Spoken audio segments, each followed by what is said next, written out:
el juez de primera instancia Ah, podía girar la orden o muy bien. había otra opción. Aparte del juez de primera instancia, entonces penal, que tiene a cargo su judicatura, ¿verdad? También puede autorizarla un juez para la autorización de diligencias urgentes de investigación. En estos casos, como yo les expliqué, ellos tienen turnos de 24 horas.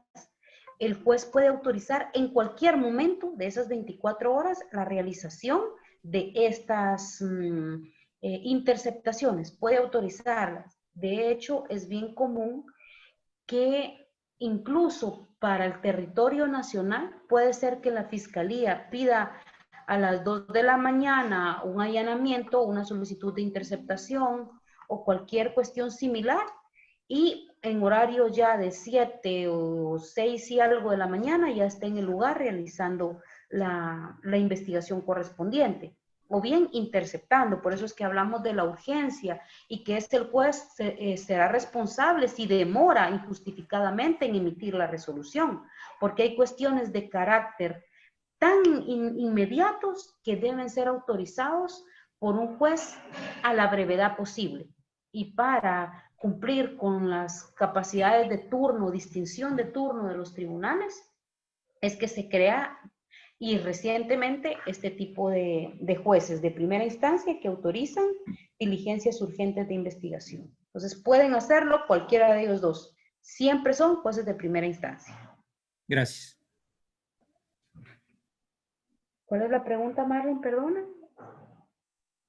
Dice la compañera Nancy, licenciada, ¿y qué pasa si una persona desea incriminar a otra con capturas de WhatsApp, pero es una conversación ficticia? De igual manera, en la interceptación de llamadas, ¿qué ocurre si la persona cambia de dispositivo? O bien si interceptan en tiempo real las llamadas.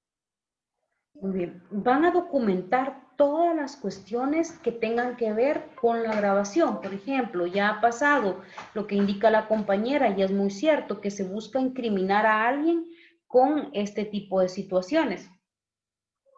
Existe varias formas en que se pueda probar. Si hablamos de un mensaje de texto, va a pedirse un informe a la empresa de telefonía móvil que ubicará las torres o los puntos de donde fueron enviados. Y rendirá a este informe se le llama triangulación. Triangulan la ubicación y verifican si por ese aparato fueron enviados esos mensajes. Si hablamos de texto, ¿verdad?, va a verificar a través de un documento, pero si hablamos de comunicaciones, de llamadas o de audios también, va a hacerse lo que ya mencioné, un cotejo comparativo de voz. Podrá el sindicado, o es decir, a quien acusan falsamente, aportar toda la prueba que estime pertinente a efecto de demostrar, aunque no está obligado a hacerlo, pero puede, es facultativo, aportar la prueba para no permitir que se desvanezca la presunción de inocencia de la cual goza.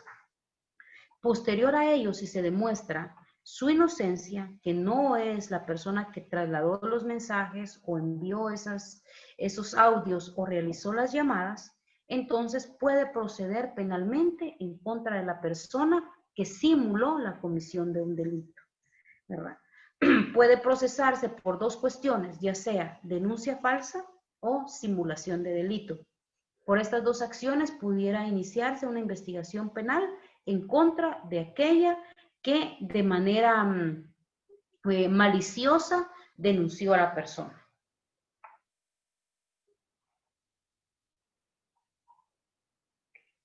¿Hay más preguntas? Perdona, Mar.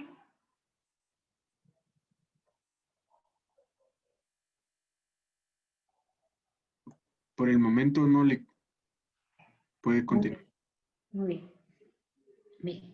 Entonces, vamos a considerar de manera clave, ¿verdad?, lo contenido en el artículo 53 y en el artículo 55 de esta ley, al considerar quién es el que realiza esta interceptación, qué informes debe rendir y obviamente la supervisión que tendrá al ser el técnico encargado de esta actividad, ¿verdad? Constantemente se va a evaluar su idoneidad.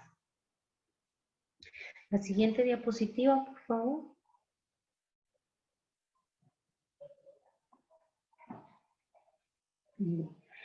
Esto es el punto que hablamos, creo que unas 3, 4 veces dentro de la clase anterior, y es el hallazgo inevitable.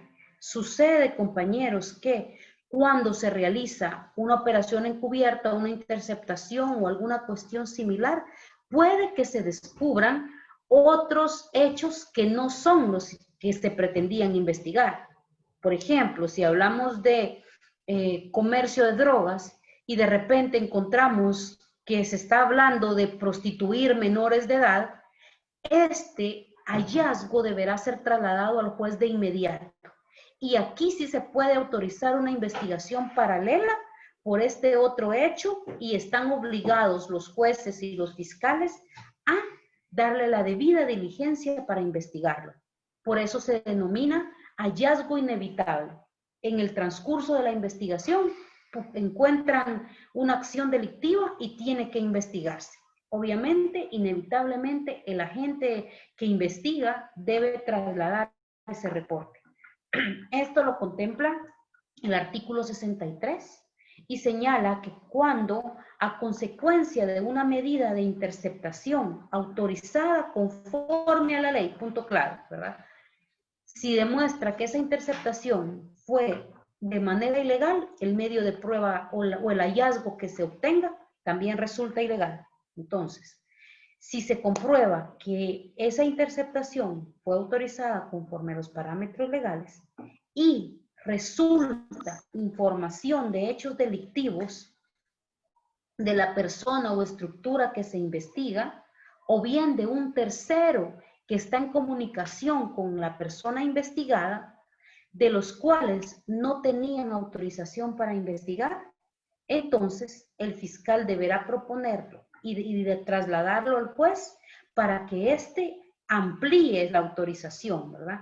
Para que éste permita también que se investigue sobre esos nuevos hechos. ¿Alguna duda en cuanto a esto, compañeros? Porque también sucede constantemente. Lo que mencionamos, cómo se amplían las investigaciones y los plazos cuando se descubre que una estructura criminal está realizando varias operaciones ilícitas o tiene varios modos de operar violentando distintos tipos penales.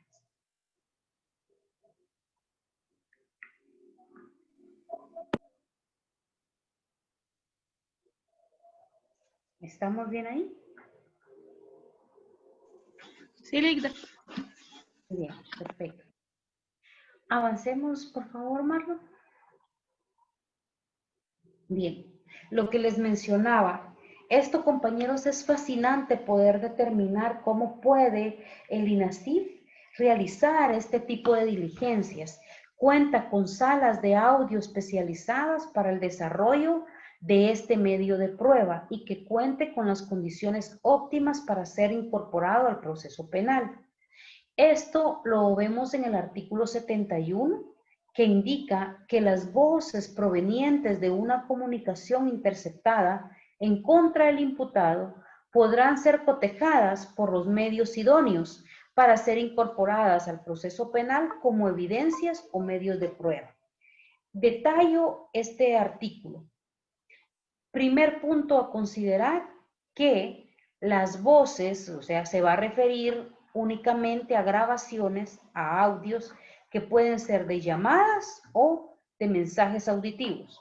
En este caso, esas comunicaciones por las cuales el sindicado está siendo procesado, ojo con esto, podrán ser cotejadas. No obliga al ente investigador a realizar este medio de prueba. Puede tomarlo como base y utilizarlo. Por ello, se aconseja que los abogados defensores soliciten esta prueba para que puedan excluirse sus defendidos si así lo consideran en su estrategia de defensa.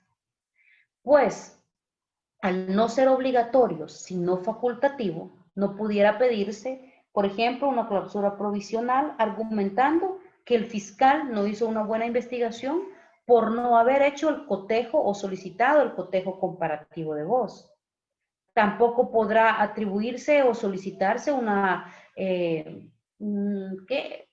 sobreseimiento porque no puede determinarse si realmente el imputado es la persona que se escucha en esa grabación. Entonces, debemos de estar atentos al diligenciamiento de este medio de prueba. Si el fiscal no lo requiere y a mí me interesa, pues mi cliente asegura no ser la persona o notoriamente no es la voz que se escucha, entonces puedo requerir, de conformidad a lo que señala el artículo 315 del Código Procesal Penal, que el Ministerio Público realice esta prueba. Y si el MP no quiere realizarla, entonces me aboco al juez contralor para que ordene el diligenciamiento de esta prueba. Pues si resulta viable, si resulta legal, poder solicitarla a efecto de esclarecer si mi defendido es la persona que se escucha en la grabación correspondiente. Reitero entonces cómo se da esta solicitud. Se programa como si fuese una audiencia de anticipo de prueba, por ejemplo, y se traslada si el sindicado está guardando prisión o se cita si se encuentra en libertad, día y hora fijados para la celebración de este cotejo de voz. En la cámara especializada dentro de INACIF se le orienta a repetir palabras que están contenidas en el audio objeto de investigación, ¿verdad? O de proceso, y al momento de que repita esas palabras, el técnico en audio está captando a través de los aparatos idóneos, ¿verdad?, todo lo concerniente a ello para hacer la comparación.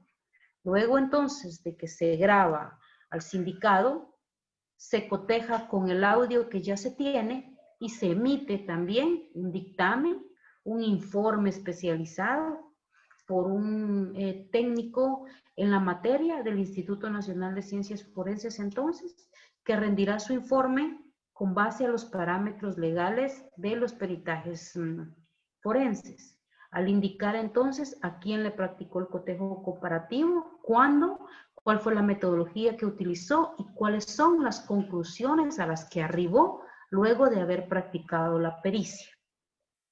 Esto yo he tenido la oportunidad de presenciarlo en varias oportunidades y realmente a mí me parece interesante cómo es que se incorpora este medio de prueba en los delitos contra la delincuencia organizada, pues sí permiten, ¿verdad?, esclarecer o determinar con certeza si una persona ha cometido el hecho delictivo, ¿verdad?, ha conspirado incluso vía telefónica para cometer actividades ilícitas. Muy interesante poder verificarlo, pues la voz resulta con características únicas, así como una huella dactilar, así como un ADN, así resulta también entonces la voz. ¿Alguna duda con ello, compañeros? ¿O estamos muy bien ahí?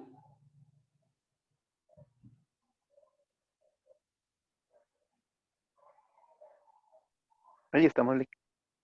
Gracias. La siguiente diapositiva, por favor, Mar. Bien. Cabe mencionar, compañeros, que esta ley conlleva grandes responsabilidades para quienes participan en la investigación. Les atribuye enormes obligaciones, no solo el de confidencialidad, no solo el de controlar la investigación y verificar que se cumpla con los requisitos legales y los plazos, sino también otorga la obligación de cuidar del testigo. Yo expliqué que un testigo protegido está bajo el estricto cuidado del fiscal a cargo. De hecho, su vida depende de su actuar y será responsable si algo le sucede. Aparte de esas cuestiones, también se incurren en consecuencias penales, administrativas e incluso civiles por el incumplimiento a lo preceptuado en la presente ley. Por ello es que el artículo 72 señala lo siguiente, que los funcionarios o empleados públicos que participen en alguna fase de métodos especiales de investigación y revelen, divulguen, utilicen en forma indebida o en perjuicio de otro esa información, esas imágenes que han obtenido en el transcurso de la investigación serán sancionados con prisión de 6 a 8 años. Asimismo, serán sancionados con la destitución del cargo y serán inhabilitados en su profesión. Asimismo, ¿verdad? También tendrán consecuencias a futuro, pues la inhabilitación les podrá evitar el desempeño en otro cargo o empleo similar dentro de la justicia guatemalteca. Asimismo, por el plazo que esta pena dure, no podrán ejercer ningún cargo similar. Aunado a esa situación, la pena que se impondrá a quienes con motivo de su empleo, cargo o comisión pública tengan conocimiento de la existencia de una solicitud o autorización de estos métodos serán sancionados tal como se señala, con prisión de 6 a 8 años y con inhabilitación o destitución. Esta segunda parte va orientada a personas dentro de juzgados, es decir, auxiliares de audiencias, oficiales que tienen a cargo el expediente, comisarios dentro de un proceso y bien todos aquellos que tengan simplemente conocimiento de esta información, no que tengan a su cargo el proceso directamente, sino que tengan conocimiento de que se ha solicitado alguna cuestión similar. Ellos también incurrirán en responsabilidades penales y administrativas por violentar lo dispuesto en la ley. ¿Estamos bien con eso, compañeros, o les surge alguna duda? Para que puedan exponerla, por favor.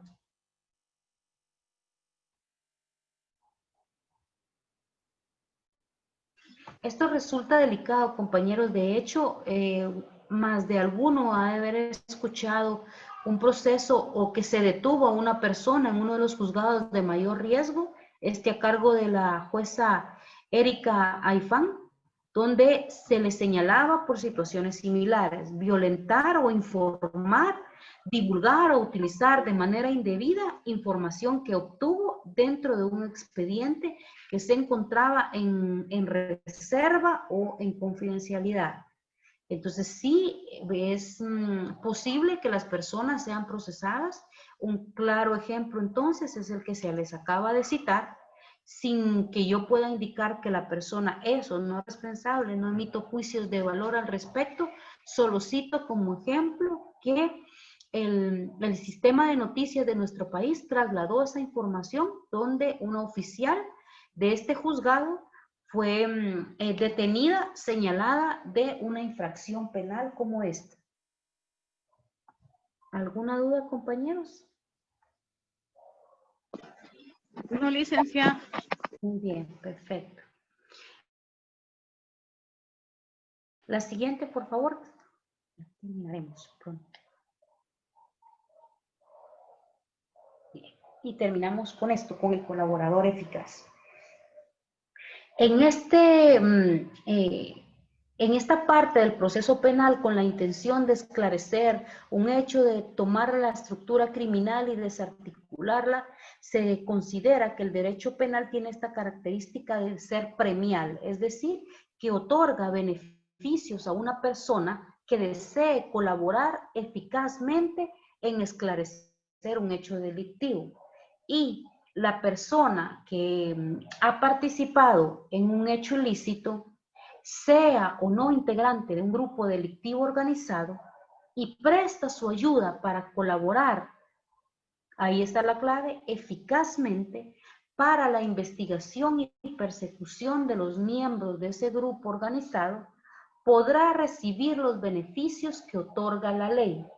Es decir, todos los que señala el Código Procesal Penal y que sean viables según el delito, puede obtener varios beneficios siempre y cuando la información que otorgue resulte certera, resulte útil y resulte legal para procesar a las personas que han participado en ese hecho. Por eso es que se señala que la colaboración eficaz la información que proporcione esta persona que resulte colaborador debe permitir tener resultados positivos. Es decir, que no puede beneficiársele a una persona que quiera simplemente dar información de un hecho delictivo si este no va a resultar útil para poder lograr procesar a las personas, lograr condenas o lograr determinar si participan en el hecho delictivo. Por eso es que el legislador, al nominar esta figura jurídica, lo hace considerándolo de esta manera: quien colabore eficazmente en el desarrollo de una investigación penal. Pues ahí claro se determina que pudo haber participado como integrante o no. Pudo haber sido incluso alguna persona que por casualidad, qué sé yo, un familiar de uno de los que participaba en la estructura criminal, obtuvo la información y la puede proporcionar. Aclaro este punto, pues si él supo de la información y no actuó y no denunció, también incurriría en ilícitos penales como omisión de denuncia o cualquier otro ilícito que encuadre en su actuar, dependiendo, obviamente, la acción que haya realizado o la omisión que haya realizado. Entonces, luego de la comisión de delitos, si este colaborador detalla información veraz, información certera, podrá ser beneficiado con los apartados contenidos en la ley en materia en cuanto a ejercer esta figura jurídica. ¿Dudas en cuanto a la colaboración eficaz? Yo solo Esto quería sí es muy común, compañeros. Esto sí es muy común que personas que participan en organizaciones criminales opten por tomar esta figura, y es lo que se menciona en el caso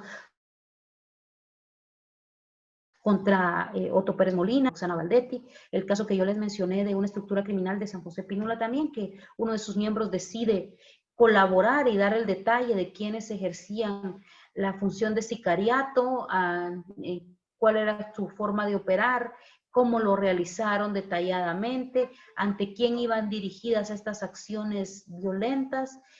Toda esa información permitió que actualmente pues se encuentren guardando prisión varias personas, y como mencioné, también sirvió para emitir una sentencia de carácter condenatorio y que ellos estén cumpliendo pues los 208 años de prisión a los que se les condenó. ¿Quiénes pueden ser colaboradores eficaces? Pues como ya se indicó en esta ley, ¿verdad? El artículo 90 señala que puede ser cualquier persona que ha participado en el hecho delictivo. Esto, ¿verdad? Sea o no integrante del grupo. Esta es la clave. Ellos pueden ser colaboradores eficaces. Cualquier persona, entonces, que haya participado en el hecho. En este caso puede ser incluso los que, para dar un ejemplo, los que puedan ser procesados por un delito de encubrimiento propio. Yo participé en el delito, mas no en el momento de su ejecución, sino posterior a él, al guardar las armas, al guardar la droga, al guardar los objetos hurtados, o guardar, por ejemplo, el arma homicida, cualquier cuestión así, que haya participado antes o posterior al hecho, o podrá ser entonces colaborador eficaz. No importa si él es miembro de la estructura, incluso puede ser un superior jerárquico que decide colaborar y dar toda la información para que esta estructura sea desarticulada, y obtendrá los beneficios que señala la ley. Requisitos entonces: que su información sea útil, veraz, certera y obviamente eficaz para esclarecer ese hecho. Linda, buenas noches. Buenas Yo noches. tengo algunas dudas. Ahorita, ya que usted explicaba esto último, en algunas conferencias que yo fui sobre el colaborador eficaz, nos decían que sí tiene que ser estrictamente de la organización para que tenga esa figura de colaborador eficaz. Entonces, mi duda era, lo que usted está diciendo no es que lo esté poniendo en duda, sino que me lo pudiera explicar, porque nos decían también que los que no estaban dentro de la organización eran testigos protegidos, creo yo. Muy bien, perfecto. No sé. Excelente, excelente postura. De eso es lo que se trata la interpretación legal, que podamos analizar e interpretar la ley de la mejor manera posible de acuerdo a su espíritu. Bien. Para la postura que usted ha mencionado, compañera, y también a lo que yo he analizado, he investigado y me he capacitado, son del criterio de resguardar estrictamente lo contenido en la ley. Y esto apegarnos a lo que señala el artículo 90 y no a un criterio apartado de la ley, de la legalidad. Pues como ya indiqué con anterioridad, el artículo 3 del Código Penal señala que nadie las formas del proceso y también que nadie es superior a lo que la ley señala. En estos puntos o basándonos en ese criterio, podemos analizar lo siguiente. Como punto 1, el artículo 90 señala este apartado, que la persona que ha participado en el hecho delictivo, primer punto, ¿verdad? Esta persona puede ser colaborador eficaz si ha participado en el hecho. Y el segundo punto que señala el artículo 90 es, sea o no integrante del grupo delictivo organizado. Al hacer entonces el análisis jurídico de este punto, puedo indicar de manera certera que la ley no obliga a que sea integrante del grupo delictivo. La ley es clara entonces al señalar que puede ser o no ser integrante. ¿Cómo hago la explicación acá? Varios de los casos en los que he participado permiten la figura del colaborador eficaz cuando una persona ha realizado acciones delictivas sin que hubiese anteriormente concertado, organizado o planeado ejecutarlos. Voy a explicar un caso en concreto que tuve la oportunidad de conocer y es que a una persona que es dueña o que manejaba un taxi fue contratado para acudir al centro hospitalario en Cuilapa, Santa Rosa, por varias personas, 4 personas que le contratan para poder hacer esta diligencia acá al hospital. Y cuando él llega, se estaciona y espera que los familiares aparentemente visiten al enfermo que se encontraba internado, resulta que hay un movimiento enorme, disparos, gritos y la persona que ingresa al taxi es uno de los jefes de la Mara Salvatrucha que fue llevado al centro hospitalario para ser atendido. Y lo que se buscó acá es una evasión, ¿verdad? Es un delito de fuga de un reo y que es jefe de una estructura criminal y que los integrantes o las personas que lo llegaron a rescatar, obviamente, son superiores o participan directamente en esa organización criminal, mas no así la persona del taxi, pero participó en el delito, porque al momento de que la persona que era el reo o jefe de la pandilla ingresa a su vehículo y le dicen, pues, arranca, sin que lo hubiesen amenazado directamente con un arma, porque eso sería ya un excluyente, ¿verdad? O eximente de responsabilidad penal.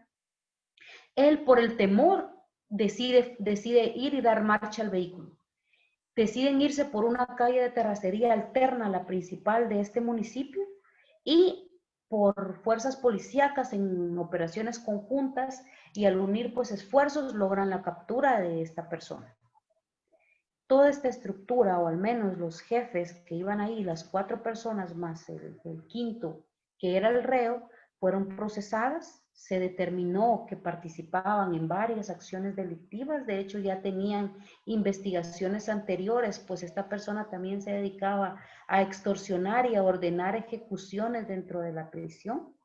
Este piloto del taxi da la información de todo lo que escucha, de quién lo contrató, dónde lo ubicaba, pues era su conocido, dónde los veía reunirse constantemente y brinda información certera para que puedan detener a esta organización. No solo por la comisión del delito de evasión, ¿verdad? Sino también por el delito o por los delitos que estaban siendo investigados.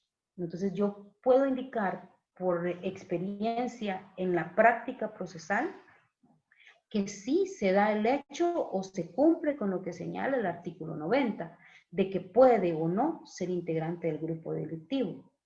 Salvo y respeto el criterio de otros expositores o conferencistas en cuanto a lo que ellos consideren al interpretar la ley. Mi criterio es manejar los parámetros legales, pues puede beneficiarse a esta persona como un colaborador eficaz, no como un testigo protegido, porque el testigo no debe de haber cometido acciones ilícitas. Toda acción ilegal tiene una consecuencia o repercusión penal, ¿verdad? Una sanción. Y la característica del testigo es que únicamente ha observado un hecho, o bien tiene información referencial, o bien tiene información presencial de este hecho. Ese es mi criterio y reitero, pues respeto el de los otros jurisconsultos, ¿verdad? O especialistas en la materia para sustentar este punto en concreto.